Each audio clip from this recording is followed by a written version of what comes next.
And that's your traffic on 93.3 WMMR. Thank you very much, Kathy. All right, our next group in the studio is here to... Polite British applause. Oh, very polite, yes.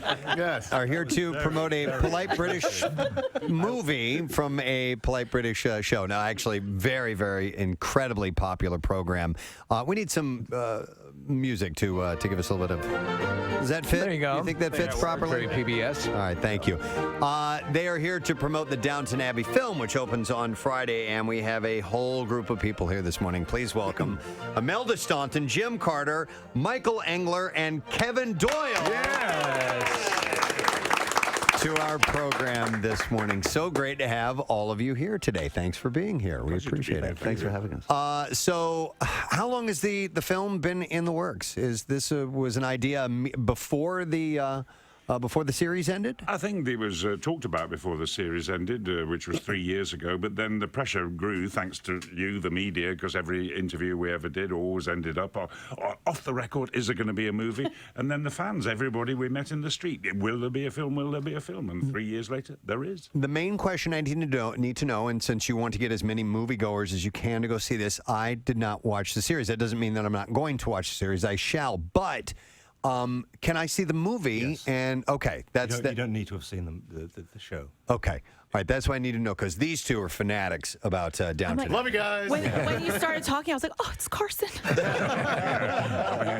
Carson is a butler. Those who have not watched the television series. So I went in and out of the series. I love stuff like this. I go back to upstairs, downstairs, and shows anything that has the classes together and this interesting dynamic that's existed, and we're perpetually drawn to this scenario. And what I wanted to know is, so you leave the roles for a little bit. Now, Imelda, you were not part of the series, you're just joining the movie right now, but was it hard to pick right up, or was it just like hopping on a bike? It was easy. Yeah, easy, yeah. Easy to get right back in? We played it for 6 years. Yeah. So it was like, yeah. I was wondering as an actor, though, if you go off... Put the waistcoat on now. I was back being a butler. Yeah. As soon as I put the dress back on. So does the movie start off where the TV show ended? It picks up about 18 months after the finale of the series. Okay. This is the voice of Michael Engler, our director. He's American, but we like him. I wanted to ask Imelda, because you are a new character to the storyline. Can you tell us about who you're playing and how she fits in? I'd have to kill you, obviously. Everything about my character. But what is great is that it's got a very powerful storyline, which does affect the family. And I have my scenes with Dame Penelope Wilton and Dame Maggie Smith, so it doesn't get better than that. Well, you yourself are a dame, correct? Oh, I You wish. can't. You just cast that off. No, I thought you don't be were. ridiculous. Oh, No, all I'm right. far too young. She is a commander of the British Empire. There you go. All right. Yes, I am. All right. So it was. What was great was it was a shock, to be asked to do it, but then to have a really good, strong female storyline was really nice to play. So I wasn't just dressed up in a nice costume having a cup of tea. So it was very good to play those scenes. Now, Michael, you've done a lot of ensemble work with different casts and The West Wing and other shows like that you've directed.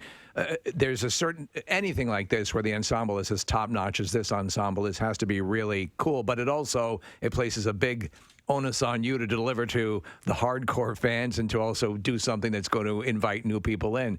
How did you approach the movie version as opposed to the TV version of the show? Well, we did want it to be something that would stand alone, that you could come in as a fan or as a new viewer, and the whole story would make sense from beginning to end, and bring in all the characters who the fans loved and were missing and wanted to see again. So we tried not to change the DNA and throw the baby out with the bathwater, but we wanted it to feel that we were also bringing some new life and new opportunities to it and giving it more cinematic scale. Imelda, did you meet Maggie Smith on Harry Potter? I did. Okay, yes. I didn't know if you'd met her before. Well, no, we'd actually worked together before Harry Potter. So and I'd worked with Maggie a couple of times. I worked with Penelope on stage. So it wasn't intimidating because we all know each other, and they're great heroines of mine anyway. But at the same time, you have to go to work together. Yes. And you can't let that get in the way.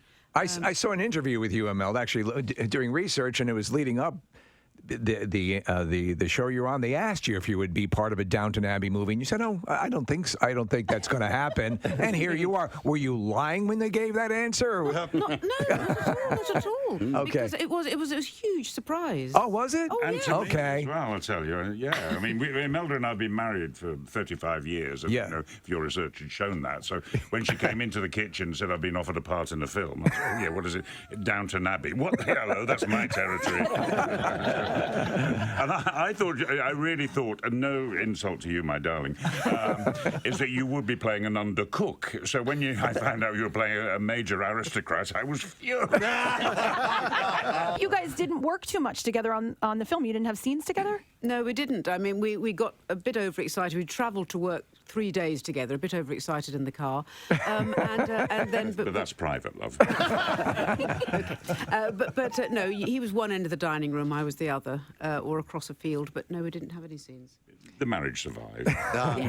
We just found out this morning that the actual building, the estate, is going to be opening up for a night as essentially a bed and breakfast. Have you guys been made aware of this? It's $187 a night. That's it. Well, I don't think you get the whole cast. But you're still on the premises. That's pretty cool. That's quite a savings. One of our favorite pop culture mentions. We from reference time to it time. all the time. Top secret, he was deja vu. Yes. Have we not met somewhere before? I don't. You have no idea how that has permeated our references throughout the show. It's over 30 years ago, and I love it when people come up and say to me, "Are you deja vu?" It's the one thing that makes me most proud. Were you cautious a little bit so it doesn't, as far as from a cinematic point of view, so it doesn't contrast too much against the television show? Yeah, I think we were always trying to balance it so it felt like itself, but it felt like a bigger version of itself. Okay. Without giving any spoilers away, we got to see it at the premiere in New York a couple of nights ago. We never get to see the TV series with anybody else. You sit and you watch it in your own sitting room at home. So to see it with an audience was astonishing. Yeah. And this is not a spoiler, but there's a moment when we see the house revealed and the theme music kicks in, and there was this spontaneous round of applause. Oh, that's fantastic. And that's a moment, and that's only minutes into the film, you think, this is working here. This is brilliant. Great. I can't imagine how much it would cost to run a place like that at any era. Yeah. It's apparently $186 a night. Imelda, with your work in the Harry Potter series, have you been to conventions, Comic-Cons, and so forth? Because they're rabid for anything along those lines, and especially the Harry Potter series. No. Never been. No. You're not there as a fan yourself, wandering around with helmets on and things. I could make a fortune, couldn't I? You could. Well, it's funny because at King's Cross Station in London, Oh, my God. they've got a Platform 9 3/4. Of course, I go there. I think, what am I doing? I could get here at 8 in the morning. I could put on a pink cardigan, and I could make a fortune. You're also in the new Maleficent movie. When we were fans of, I assume last this, one. and Yes, and yes, tiny pixie. how is that? Because you're a trained actress, you have all these standard acting chops, and you're there, I assume, doing a lot of special effects or green screens and things like that. Is that a little? Yes. Oh, look, but that's what the gig is, It is, and yeah. also, different mediums and different types of work are fascinating. You have to think on your feet, and you have to work in a different way, and that's always quite invigorating. So you're intrigued by the yeah. process alone is enough. Absolutely. It's cool because I would geek out were I to see it, and I would not be able to keep it together. You have to remember, of course, you're still doing your little story, but yes, you're surrounded, with 9 cameras, and you've got a head thing on with lots of cameras on it. You just have to focus on one spot. It's interesting here being in radio, and in England, I did a lot of radio. And you're doing a scene, and the person you're talking to is the microphone. Yeah. Actually, that's who you really have to. As you guys, you've got to. You're talking to that one person at home listening to you. Correct. And that's what you have to have in your mind. No, that's the way to approach it. I want to ask you, because of the success of the series, where's the weirdest place you've been recognized by a fan of Downton Abbey? All of you can Me, take. Yeah. I was doing a cycle ride in Cambodia in the temples of Angkor Wat, and dressed all in lycra, skin tight. I don't want you to dwell on that image for too long. Purple with perspiration, and a busload of Chinese tourists decanted in front of me, and one of them went, "Mr. Carson, this is beyond strange." I was in a vineyard in Bordeaux, and a couple of Americans came up to me and said, "Oh my God, this is like Brad Pitt." I took that as a compliment.